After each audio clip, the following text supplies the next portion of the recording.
우리가 3일에 걸쳐서 사무엘하 22장 말씀을 여러분들도 아마 읽고 묵상하셨을 겁니다. 이 22장은 다윗이 하나님을 높이는 시의 내용들이 담겨져 있죠. 즉 자기 자신이 체험했던 하나님을 시적으로 고백하고 또한 하나님께 영광을 올려드리는 그런 귀한 내용이 가득해 있다라고 하는 것입니다. 그런데 이 시편, 이 사무엘하 22장 시편 18편의 내용을 우리가 잘 읽어 내려가다 보면은 다윗이 하나님을 여러 가지 명칭으로 표현하고 있는데 그 중에서 반복되는 것이 있습니다. 반복되는 것. 절수로 보자면 한 5절 정도가 되지만 나오는 내용으로 보자면 반석이라고 하는 말, 하나님을 반석이라고 표현합니다. 이게 3번 반복되는 것을 볼 수가 있습니다. 이 반석의 하나님, 나의 반석이신 하나님 이런 표현이 나오는데 제일 먼저 나오는 반석이라고 하는 표현은 3절 부분에 나옵니다. 2절에도 반석이라는 표현이 나오고 3절에는 내가 피할 나의 반석의 하나님 이렇게 표현되는 것을 우리가 보게 됩니다. 이 처음 부분에서 말하는 반석의 하나님은 어떤 의미입니까? 내가 피할 나의 반석의 하나님.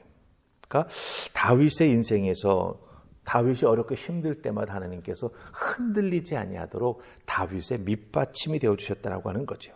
즉 무슨 의미입니까? 하나님은 다윗에게 힘과 능력을 허락해 주셔서 대적을 싸워 이길 수 있도록 다윗에게 필요한 것들을 공급해 주셨다라고 하는 도와주시는 하나님의 의미로 이 3절에서 내가 피할 나의 반석이 하나님이다 이렇게 다윗이 고백하는 것을 우리가 보게 된다라고 하는 것이지요. 그리고 이제 두 가지는 오늘 우리가 읽었던 말씀 29절로 51절 가운데 나오는 것을 보게 됩니다.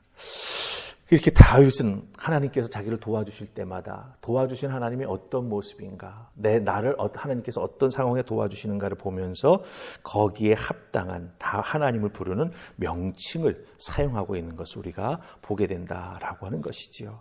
그래서 우리가 오늘 이 새벽에는 다윗이 하나님을 반석으로 불렀을 때 그 상황은 어떠했고 그때마다 하나님은 다윗을 어떻게 도와주셨는가 우리가 좀 깊이 살필 수 있었으면 좋겠습니다. 자, 그럼 중간 부분에 나오는 다윗이 하나님을 반석으로 부르는 부분 우리 32절 말씀 보십시다. 32절 찾으셨습니까? 자, 우리 같이 읽습니다. 시작.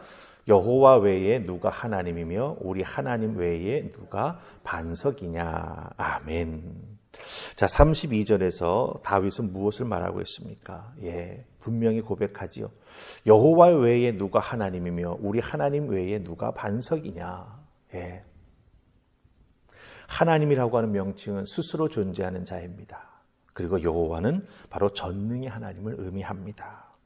그렇기 때문에 다윗이 하나님을 반석이라고 부르는 이 고백 속에는 무엇을 의미합니까?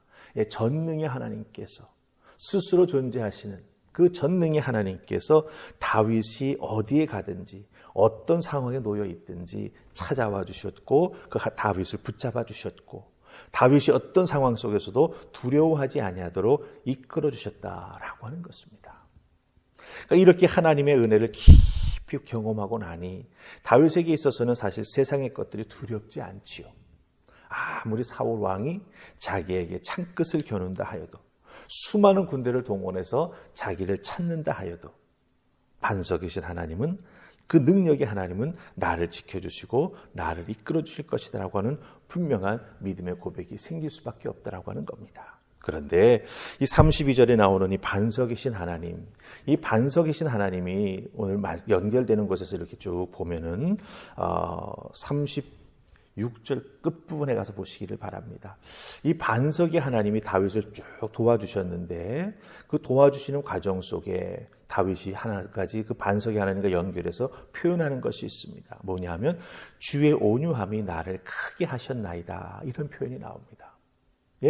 다윗을 왕으로 기름 부어 세우셨으면 당장의 왕으로 등극하게 하셨어야지 왜 자꾸 도망치게 만드시고 그렇죠? 숨게 만드시고 다른 나라로 도망치게 만드시고 미친 척하게 만드시고 참 이런 것들을 경험하게 하시는 하나님을 이해하기가 쉽지 않습니다. 그런데 반석의 하나님을 고백하면서 다윗은 그 반석의 하나님과 연결해서 36절에서 고백하는 게 있습니다. 주의 온유함이 나를 크게 하셨다. 이렇게 말합니다. 근데 여기서 온유함이라고 하는 단어는 사전을 찾아보면 이 온유함이라고 하는 표현과 함께 또 두 가지가 중요한 게 나옵니다. 낮추다. 그리고 겸손하다라고 하는 뜻을 가지고 있습니다. 그러니까 하나님이 나를 온유하게 도와주셨다라고 하는 것 무엇을 의미합니까? 하나님이 나를 낮추셨다라고 하는 거예요. 그러니까 하나님께서 다윗을 낮추심으로 도망 다니게 하심으로 피해 다니게 하심으로 왕이 아니라 광야에서 하루하루를 숨어 지내게 해주시는 그 과정 속에서 오히려 다윗 자기 자신은 크게 되었다라고 하는 것을 의미합니다. 사람들이 보면 도망자요. 사람들이 보면 도적의 우두머리 정도 될 그런 다윗의 모습이 있었지만 그렇게 하나님께서 다윗을 낮추심으로 말미암아 오히려 그 과정 속에서 다윗이 크게 되었다라고 하는 겁니다. 이 크게 되었다라고 하는 것은 무엇을 의미합니까? 돈을 주고도 살 수 없는 인생의 경험들을, 그 인생의 가장 낮은 경험들을 하나님께서 하게 해주셨다라고 하는 것이죠. 그래서 광야의 추위에 어쩔 줄 몰라 하고 들킬까 봐 꽁꽁 숨어가지고 숨도 크게 쉬어보지 못했고 자기를 따라다니는 사람들과의 관계 속에서 갈등을 겪어보기도 하고 참 그냥 왕실에 있었다라고 한다면 경험해보지 못했던 그 많은 것들을 다윗은 낮아지게 하는 과정 속에서 경험하게 되었다라고 하는 거죠. 그 경험을 통해서 오히려 다윗은 더욱더 크게 되었다. 그 경험을 통해서 사람들을 더욱더 잘 이해할 수가 있게 되었고 그 경험을 통해서 하나님 앞에 부르짖으면 응답받는다라고 하는 놀라운 믿음의 원리도 다윗은 체득할 수가 있었다라고 하는 것이죠. 하나님을 더욱 깊이 낮아지는 상황 속에서 아주 충만하게 만났고 그 은혜를 덧입었다라고 이렇게 고백해주고 있다라고 하는 것입니다. 하나님이 나의 반석쯤 됐으면 그렇죠. 어떤 상황에도 흔들림 없이 우리를 높이 들어주실 것이다. 이런 생각을 우리가 하게 되는데 오히려 다윗은 자기를 낮추시는 하나님을 만남으로 말미암아 하나님은 나에게 반석이 되어주신다. 자기 경험을 통해서 이렇게 고백합니다.